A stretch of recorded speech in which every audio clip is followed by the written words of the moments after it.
बरोबर 2 महिन्यापूर्वीचा किस्सा आहे. मला एका अनोळखी नंबरवरून कॉल आला. समोरचा व्यक्ती म्हणाला, तुम्ही अशा अशा नावाच्या कोणत्या व्यक्तीला ओळखता का? त्याने आमच्या लोन ॲपवरून इतकं कर्ज घेतलंय आणि अजूनपर्यंत त्याची भरपाई केलेली नाही.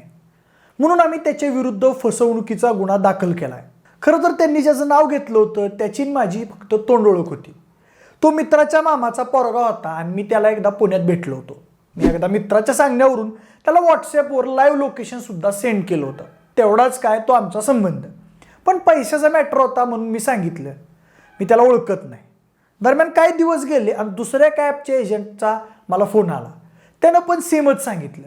पुढं मी हा सगळा प्रकार त्या मित्राला सांगितला तर तोही म्हणाला मला पण 2दा-3दा कॉल येऊन गेले. मग माझ्या डोक्यात हा प्रश्न आला की पैसे उचलले मित्राच्या मामाच्या पोरानं आणि ते वसुली एजंट आमच्या नंबरवर कॉल का करतायत? त्या विचारात असतानाच एके दिवशी आमच्या मोबाईलवर त्या पोराचे काही अश्लील फोटोज येऊन धडकले. मग आम्हाला जाणवलं की हा काहीतरी भयानक प्रकार आहे आणि ते मित्राच्या मामाचं पोरगं या ट्रॅपमध्ये अडकले. पुढं आम्ही त्याला पोलिसांची मदत घेण्याचा सल्ला दिला आणि आता त्या प्रकरणाचा पोलीस अधिक तपास करतायत. पण एका लोन ॲपवरून कर्ज घेतलं म्हणून इतक्या क्रूर पद्धतीनं वसुली ही गोष्ट काय माझ्या डोक्यातून जात नव्हती. पुढं आम्ही जेव्हा त्याच्या आणखी खोलात गेलो तेव्हा आम्हाला धक्कादायक माहिती समजली. आजच्या व्हिडिओत आपण ऑनलाईन लोन ॲप्सच्या माध्यमातून देशात कसा फ्रॉड सुरू आहे, लोकांची आयुष्य कशी उद्ध्वस्त केली जात आहेत त्याची माहिती घेणार आहोत. नमस्कार, मी प्रथमेश आणि तुम्हाला तर माहिती आहे आपला विषयच भारी. म्हणजे लोन ॲप्सच्या या डेंजर चक्रव्यूहात अडकलेल्या एका व्यक्तीनं नाव न सांगण्याच्या अटीवर आम्हाला त्याच्यासोबत घडलेला एक किस्सा सांगितला. ते म्हणाले 2020 साली कोरोना महामारीमध्ये लॉकडाऊनमुळे माझा जॉब सुटला होता. माझ्या कुटुंबाची आर्थिक परिस्थिती खूप खराब झाली होती. तेव्हा मला 6 जणांचं कुटुंब सांभाळायचं होतं. एके दिवशी माझ्या मोबाईलवर 5 मिनिटात लोन, कागदपत्रांची आवश्यकता नाही अशा डिजिटल लोनचा मेसेज येऊन धडकला. त्यात 5,000 पासून 5 लाखांपर्यंत लोन मिळवा असा उल्लेख करण्यात आला होता. मी गरजेपोटी अप्लाय केलं आणि 50,000 रुपये कर्ज मिळवलं. अर्ध्या तासात माझ्या अकाउंटला पैसे जमा झाले. सुरुवातीला मी ॲपवर पाहिलं तेव्हा उचललेलं कर्ज 14% इंटरेस्टने फेडायचं होतं. पण नंतर जेव्हा माझे 2 हप्ते चुकले तेव्हा माझ्या रकमेवर 24% इंटरेस्ट लावण्यात आला आणि मला त्यांच्याकडून घाणघाण शिव्यांचे फोन येऊ लागले. कधी तर तारखेच्या आधीच कॉल करून वसुलीसाठी त्रास द्यायला लागले. मी फार वैतागून गेलो होतो. पुन्हा मी पाहुण्यांकडे पैसे घेऊन एकदाच त्यांची रक्कम फेडून टाकली. एका प्रसिद्ध वृत्तसंस्थेला मुलाखत दिलेल्या विनिता टेरी सांगतात की कर्ज घेतल्यानंतर मलाही रोज फोन कॉल यायचे आणि ते मला म्हणायचे आज तुम्ही माझे पैसे परत केले नाहीत तर मी तुमच्या मित्रांना आणि नातेवाईकांना फोन करणार, तुमचं जगणं हराम करणार. मग आपण कर्ज का घेतलं असा प्रश्न तुम्हाला सतावेल. विनिता यांना तेव्हा खूप मेंटली टॉर्चर केलं गेलं. विनिता सांगतात की त्या इन्स्टंट लोन ॲपवरून पैसे मिळवणं सोपं आहे. तुमच्याकडे असलेलं एक ओळखपत्र आणि बँक स्टेटमेंटद्वारे तुम्ही तुमच्या बँक खात्यात पैसे मिळवू शकता. जर तुम्ही टायमिंगवर पैसे परत केले तर सगळं सुरळीत चालतं. पण जर का पैसे परत करण्याची वेळ चुकली तर अतिशय खालच्या दर्जाच्या भाषेत त्यांचे फोन कॉल सुरू होतात. त्यांची कर्ज वसुलीची पद्धत खूपच अमानुष आहे. विनिता यांच्यासारखंच आणखी एका व्यक्तीनं आम्हाला असं सांगितलं की जेव्हा त्यांचे पैसे परत करण्यास 3 महिन्यापेक्षा जास्त काळ गेला तेव्हा त्यांनी मला आई बहिणींवरून शिव्या घालायला सुरुवात केली. म्हणजे देशभरातून अशी हजारो प्रकरणं आता समोर येऊ लागलीत. काही प्रकरणात तर कर्जदारांना इतकं मेंटली हॅरॅस करण्यात आलंय की त्रास सहन झाला नाही म्हणून त्यांनी टोकाची पावलं उचललेली आहेत. स्वतःला संपवण्यापासून काही जणांनी हत्या केल्याचंही दिसून आलंय. पुण्यात एका मुलीला लोन ॲपवरून घेतलेल्या पैशांसाठी इतकं टॉर्चर करण्यात आलं की तिनं तिच्या आजीचे दागिने चोरून पैसे फेडता यावेत म्हणून आजीलाच संपवलं.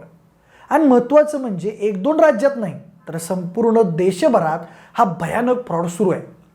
एका प्रसिद्ध वृत्तसंस्थेने केलेल्या स्टिंग ऑपरेशनमध्ये हे प्रकरण उघडकीस आल्याचं पाहण्यात आलं होतं. दरम्यान आता या ॲपचा फ्रॉड करण्याचा पॅटर्न नेमका कसा आहे ते आपण जाणून घेऊ. सुरुवातीला मोबाईलवर बिना कागदपत्राशिवाय 5 मिनिटात लोन मिळवा अशा आशयाचे मेसेज सातत्यानं तुम्हाला पाठवले जातात. जर तुम्ही ते ॲप डाउनलोड केलंच तर ॲप ओपन करताना तुम्हाला काही परमिशन्स द्यावं लागतात. जसं की तुमचे कॉन्टॅक्ट्स, इमेज गॅलरी आणि कॉल ॲक्सेस वगैरे. आधी ते ॲप्स 2,000 ते 10,000 रुपयांपर्यंतची छोटी कर्ज उपलब्ध करून द्यायची. पण आता अगदी 5 लाखांपर्यंत ही कर्ज उपलब्ध करून देतात. मोठमोठ्या नामांकित स्टार्स लोकांना घेऊन जाहिराती केल्यामुळं लोकांना विश्वास बसतो. दरम्यान कर्ज उपलब्ध करून देताना प्रोसेसिंग फीच्या नावाखाली आधीच मोठी रक्कम कापली जाते. जवळपास 70 ते 80% रक्कम बँक खात्यात ट्रान्सफर केली जाते. कर्ज घेण्यासाठी काही तारण ठेवण्याची गरज नसते. ही तशा ॲप्सची सर्वात महत्त्वाची आणि आकर्षक गोष्ट असते. लोक त्याला बोलतात, पण मिळालेल्या कर्जावर खूप जास्त व्याजदर आकारला जातो. दरम्यान वेळेवर परतफेड न केल्यास पहिल्या दिवसापासून दंड आकारला जातो. कर्ज वसुलीसाठी लोकांना ब्लॅकमेल करून धमकावलं जातं. काही वेळा कर्जदारांची एडिट केलेली नग्न छायाचित्र त्यांच्या नातेवाईकांना पाठवली जातात. अक्षरशः कर्जाचा बेकायदेशीर धंदा केला जातो. जोपर्यंत तुम्ही वेळेवर पैसे भरता तोपर्यंत सर्व काही ठीक सुरू राहतं, पण जेव्हा तुम्ही कर्जाच्या रकमेची परतफेड करण्यास उशीर करता तेव्हा गोष्टी बिघडायला लागतात. खरं तर कोणतेही कर्ज देणाऱ्या कंपनीची भारतीय रिझर्व्ह बँकेत बँक म्हणून किंवा नॉन बँकिंग वित्तीय कंपनी NBFC म्हणून नोंदणी असणं बंधनकारक असतं. रिझर्व्ह बँकेने जून 2020 मध्ये तसा एक आदेश जारी केला होता. त्यानुसार अशा कंपन्यांची संपूर्ण माहिती बँक किंवा NBFCच्या वेबसाईटवर प्रसिद्ध करणं अनिवार्य होतं. याशिवाय घेतलेल्या कर्जावर किती व्याज भरावं लागेल हे सुद्धा ग्राहकाला स्पष्टपणे सांगायला हवं असा RBIचा आदेश होता. 10 ऑगस्ट 2022 रोजी रिझर्व्ह बँकेनं डिजिटल कर्जाबाबत आणखी काही मार्गदर्शक तत्त्व जारी करून डिजिटल कर्जासाठी आणखी कठोर नियम जारी केलेत. RBI बँकेनं स्पष्टपणे सांगितलंय की डिजिटल माध्यमातून कर्ज घेणाऱ्या कर्जदाराच्या बँक खात्यात थेट कर्जाची रक्कम जमा केली पाहिजे. ही प्रक्रिया कोणत्याही थर्ड पार्टीद्वारे करता कामा नये. पण बरेचसे ॲप पैसे प्रोव्हाइड केल्यानंतर त्याच्या वसुलीचं कॉन्ट्रॅक्ट थर्ड पार्टी कंपनीला देतात. त्या थर्ड पार्टी कंपनीतल्या एजंट्सना कर्जदारांना कसं ब्लॅकमेल करायचं, इज्जतीची कशी भीती घालायची, कुठल्या पद्धतीच्या शिव्या घालायच्या याचं ट्रेनिंग दिलं जातं. ते खूप मोठं रॅकेट असल्याचं बोललं जातंय. तसंच त्यापैकी कित्येक लोन ॲप्स नोंदणीकृत नसल्याचंही पाहण्यात आलंय. 2020 साली गुगल प्ले स्टोअरवरूनही तशी काही फसवणूक करणारी ॲप्स काढून टाकली गेली होती. असं असलं तरी भारतीय ॲप्सच्या माध्यमातून चिनी माफियांचं काम सुरूच आहे आणि ते बंद पडलेल्या NBFCच्या माध्यमातून त्यांचा व्यवसाय करत आहेत. कॉर्पोरेट व्यवहार मंत्रालयानं तशा कंपन्यांवर छापे टाकल्यानंतर चीनशी संबंध असलेल्या तशा अनेक बनावट कंपन्या तयार झाल्याचं त्या तपासात समोर आलं होतं. रिझर्व्ह बँकेच्या कार्यकारी गटाच्या अहवालावरून असं दिसून आलंय की सध्या ऑनलाईन लोन हा वेगानं वाढणारा व्यवसाय आहे. भारतात गेल्या 5-6 वर्षात हा व्यवसाय 12 पटीनं वाढला आहे. 2017 मध्ये इन्स्टंट लोन ॲप्सवरून 11,617 कोटी रुपयांचा व्यवहार झाला होता. 2021 मध्ये तो 1,41,821 कोटी रुपयांवर पोहोचला आणि अद्याप त्याची ग्रोथ सुरूच आहे. महाराष्ट्र पोलिसांच्या सायबर युनिटच्या म्हणण्यानुसार चीनी लोन ॲप्सनी 2020 ते 2021च्या वर्षात अशा प्रकारे 160 कोटी रुपये उभे केले होते आणि त्या प्रकरणी एका चीनी व्यक्तीविरुद्ध लुकआउट नोटीसही जारी करण्यात आली होती. त्या ॲप्सद्वारे कर्जाचा व्यवसाय करून हवाला किंवा क्रिप्टोकरन्सीच्या माध्यमातून पैसे चीनला पाठवत असल्याचंही तपास अधिकाऱ्यांचं म्हणणं आहे. 2022 मध्ये दिल्ली पोलिसांनी आपल्या तपासात तशा काही ॲप्सचा शोध लावला ज्यात 3,000 कोटींहून अधिक रक्कम क्रिप्टोकरन्सीद्वारे चीनला पाठवण्यात आल्याचं समोर आलं होतं. नॅशनल क्राईम रेकॉर्ड ब्युरोनुसार 2020 मध्ये एकूण सायबर गुन्ह्यांपैकी 60.2% प्रकरणं ही अशाच प्रकारच्या फसवेगिरीची होती. सध्या परिस्थिती अशी आहे की प्ले स्टोअर्समध्ये कर्ज देणारे तसेच शेकडो बेकायदेशीर ॲप्स उपलब्ध आहेत. रिझर्व्ह बँकेचा 2021चा अहवाल पाहिल्यास आढळून येतं की 81 ॲप स्टोअरमध्ये जवळपास 1100 कर्ज देणारे ॲप्स होते. त्यापैकी जवळपास 600 ॲप्स बेकायदेशीर होती. ED आणि SFIOच्या तपासात तशा अनेक ॲप्सचं चीन कनेक्शन समोर आलेलं होतं. दरम्यान चीनी ॲप्सवरून घेतलेल्या कर्जापोटी अनेकांनी टोकाची पावलं उचलल्याची प्रकरणं वाढल्यानंतर रिझर्व्ह बँकेनं आता ठोस पावलं उचलायला सुरुवात केली आहे. मागच्या वर्षी संसदेतही त्याचे पडसाद उमटलेले पाहण्यात आलं होतं. रिझर्व्ह बँकेच्या नियमाचं सर्रास उल्लंघन करणाऱ्या लोन ॲप्सवर कारवाई करण्यासाठी सरकारकडे पुरेसे नियम आणि कायदे आहेत का असा सवाल बीजू जनता दलाचे खासदार सुजित कुमार यांनी ऑगस्ट 2022 रोजी राज्यसभेत सरकारला विचारला होता. एकट्या ओडिशात असे 1.5 लाख ॲप्स डाउनलोड करण्यात आल्याचंही त्यांनी सांगितलं. त्यावर अर्थमंत्री निर्मला सीतारामन यांनी उत्तर देताना म्हटलं की केंद्र सरकारने एका विशिष्ट देशाकडून दिली जाणारी डिजिटल कर्ज, त्यावरून केल्या जाणारा नागरिकांचा छळ आणि पिळवणुकीची प्रकरणं अतिशय गांभीर्यानं घेतली आहेत. तशा ॲप्सवर कारवाई करण्यासाठी अर्थ, कॉर्पोरेट व्यवहार, माहिती व तंत्रज्ञान आणि गृह मंत्रालय एकत्रितपणे काम करत असल्याचंही त्यांनी सांगितलं.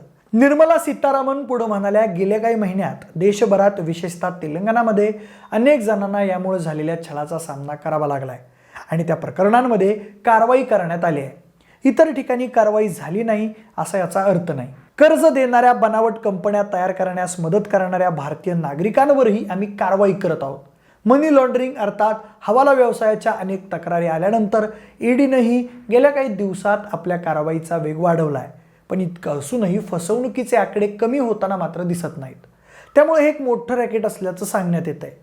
वृत्तसंस्था पीटीआयच्या बातमीनुसार 2022 मध्ये ईडीनं 12 NBFC खात्यांमधील 105 कोटींहून अधिक रक्कम जप्त करून त्या कंपन्यांचे चिनी नागरिकांशी संबंध असल्याचा आरोप केला होता. त्या कंपन्यांनी चिनी गुंतवणूक असलेल्या फिनटेक कंपन्यांच्या मदतीनं 4,000 कोटी रुपयांची कर्ज दिली आणि 800 कोटी रुपयांच्या व्याजाची कमाई केली असंही ह्यात सांगण्यात आलंय.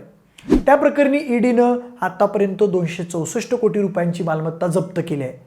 पण प्रश्न हा आहे की सरकार बँकिंग सेवेवर एवढा भर देत आहे, देशाला डिजिटल पेमेंट्समध्ये टॉपवर नेते आणि गरीब मध्यमवर्गीयांसाठी वेळोवेळी कर्जाच्या योजना जाहीर करते, तरी सुद्धा लोक इन्स्टंट लोनच्या जाळ्यात कशी अडकतायत? सरकारच्या दाव्यानुसार देशभरात 46 कोटी 40 लाख जनधन खाते आहेत. जागतिक बँकेच्या 2021च्या अहवालानुसार भारतातील 78% लोकांची बँकेत खाते आहेत. पण बँक सरकारी असो की खाजगी, त्यांच्याकडे अजूनही मोठ्या प्रमाणावर छोटी कर्ज देण्याचं प्रभावी असं मॉडेल नाहीये.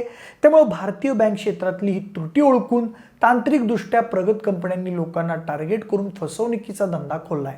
बरं, फक्त फसवणूक नाही तर ॲप्सद्वारे डेटा चोरी आणि त्याची विक्री करूनही त्या कंपन्या गडगंज पैसे कमावतात. कारण कोणत्याही ॲप्सवर पैसे मिळवण्यासाठी आपल्याला आधार कार्ड, पॅन कार्ड अशा ओळखपत्रासह बँक डिटेल्स आणि फोनची स्टोरेज कॉन्टॅक्ट परमिशन ही द्यावी लागते. तो सगळा डेटा त्यांच्याकडे सेव्ह राहतो. मग त्या डेटाद्वारेच कर्जदाराला एक प्रकारे ब्लॅकमेल केलं जातं. हा सगळा फ्रॉड कर्जदाराला इज्जत जाण्याची भीती घालणं या एकाच निकषावर सुरू असल्याचंही सांगण्यात येत आहे. आतापर्यंत 60 पेक्षा जास्त लोकांना या लोन ॲप्सच्या जाळ्यात अडकून स्वतःचा जीव गमवावा लागलाय. दरम्यान चीनमधील काही महिलांनी भारतातल्या लोकांना हाताशी धरून असे जीव घेणे व्यवसाय भारतात स्थापन केलेत असा एका वृत्तसंस्थेचा दावा आहे. म्हणजे एका बाजूला आपण डिजिटल इंडियाच्या माध्यमातून भारताला महासत्ता बनवण्याचं स्वप्न पाहतोय, पाकिस्तानला अद्दल घडवल्याचं सांगतोय, पण दुसऱ्या बाजूला चीन भारताला आतून वाळवीसारखं पोखरत चाललाय याकडे मात्र सपशेल कानाडोळा केला जातोय असं काही जणांचा आरोप आहे. आता व्हिडिओच्या एंडला तुम्हाला एवढंच सांगणे, एकतर तुम्ही अशा इन्स्टंट लोन ॲप्सच्या जाळ्यात अडकू नका आणि अडकलाच किंवा तुम्हाला त्या प्रकरणी कोणी ब्लॅकमेल करत असेल, धमकी देत असेल तर कायदेशीर पावलं उचला. पोलिसांकडे अधिकृत FIR दाखल करा आणि कायदेशीर सल्ला घ्या. सोशल मीडिया किंवा इतर कोणत्याही माध्यमातून तुमची वैयक्तिक माहिती कधीही शेअर करू नका. बाकी तुम्हाला किंवा तुमच्या माहितीतल्या कोणाला या लोन ॲप्सचा फटका बसलाय का, कुणी त्यांच्या जाळ्यात अडकलंय का, याबद्दल तुम्ही आणखी काही ऐकलंय का हे मला कमेंट करून नक्की सांगा. जर हा व्हिडिओ आवडला असेल तर लाईक आणि शेअर करा. सोबतच आपल्या विशेष भाग यूट्यूब चॅनलला देखील सबस्क्राईब करा. आणि जर हा व्हिडिओ तुम्ही फेसबुकवर पाहत असाल तर तिथेही आम्हाला फॉलो करायला अजिबात विसरू नका. धन्यवाद.